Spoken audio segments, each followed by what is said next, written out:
আমাদের অনেকেই কৃমির সমস্যায় আক্রান্ত। তো কৃমির সমস্যা অনেক বাচ্চা থেকে শুরু করে বার্ধক্যকাল পর্যন্ত মানুষ অনেকেই এই কৃমির সমস্যায় আক্রান্ত। তো কৃমির সমস্যা নিবারণের জন্য আমরা কি করি? প্রতিনিয়ত বা 2 মাস অন্তর 3 মাস অন্তর আমরা বিভিন্ন রকম কৃমির ওষুধ আমরা গ্রহণ করি। আদৌ কি কৃমির সমস্যা থেকে আমরা স্থায়ী কোনো সমাধান পাই?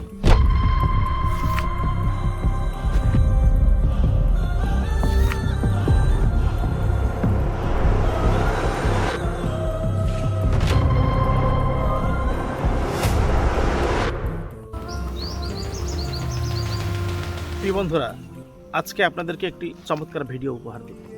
আজকে আমাদের ভিডিওতে রয়েছে ভাটি পাতা।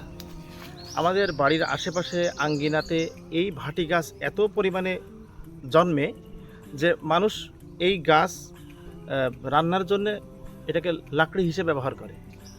এই গাছটি পাতা ছাগলে খায়, কিন্তু আসলে আমরা কি জানি যে এই ভাটি পাতার কি উপকারিতা আছে? আয়ুর্বেদ শাস্ত্র মতে এই ভাটি পাতার অনেক অনেক উপকার রয়েছে। বিশেষ করে জ্বর, প্লীহা রোগ, কৃমি, এই ধরনের সমস্যাগুলোর জন্য এই ভাটি পাতার অনেক গুণাগুণ। তো আজকে বলবো যে বিশেষ করে আমাদের অনেকেই কৃমির সমস্যায় আক্রান্ত। তো কৃমির সমস্যা অনেক বাচ্চা থেকে শুরু করে বার্ধক্যকাল পর্যন্ত মানুষ অনেকেই এই কৃমির সমস্যায় আক্রান্ত। তো কৃমির সমস্যা নিবারণের জন্য আমরা কি করি? প্রতিনিয়ত বা 2 মাস অন্তর 3 মাস অন্তর আমরা বিভিন্ন রকম কৃমির ওষুধ আমরা গ্রহণ করি। আদৌ কি কৃমির সমস্যা থেকে আমরা স্থায়ী কোনো সমাধান পাই? তো বিশেষ করে আমাদের কাছে প্রতিনিয়ত এরকম ফোন কল অনেক আসে যে যারা কৃমির সমস্যায় ভুগছে কিন্তু কোনো সমাধান পাচ্ছে না, বা কোনো রকম ওষুধ খেলে 2-4 দিন 2-1 সপ্তাহ ভালো থাকে, এরপর আবার আগের অবস্থায় ফিরে যায়। তো এই ভিডিওটি আপনার বাচ্চার, আপনার পরিবারের কারো যদি থাকে, আপনি আজকে ট্রাই করবেন এই ভাটি পাতা।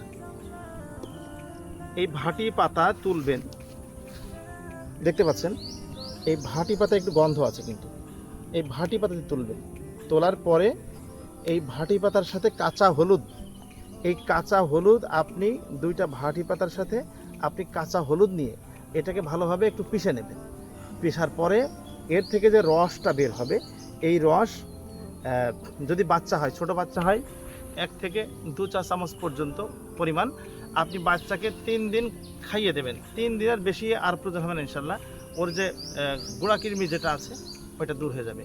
আর যদি বড় মানুষ হয় তাহলে তাদেরকে আপনি 7 দিন খাওয়াবেন কাঁচা হলুদের সাথে ভাটি পাতা। দেখবেন আল্লাহর রহমতে এই কৃমির সমস্যাটা থেকে আপনি স্থায়ীভাবে একটা সমাধান পেয়ে গেছেন।